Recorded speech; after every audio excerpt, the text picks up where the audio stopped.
நீ பேரழகில் போர் நடத்தி என்னை வென்றாய். கண் பார்க்கும் போதே பார்வையாலே கடத்தி சென்றாய்.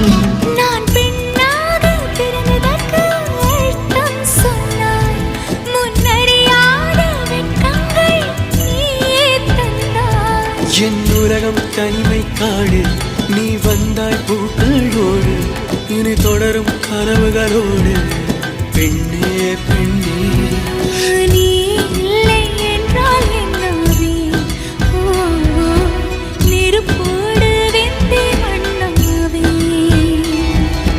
உன் பேரை சொல்லும் போதே உன் நெஞ்சில் கொண்டாட்டம்.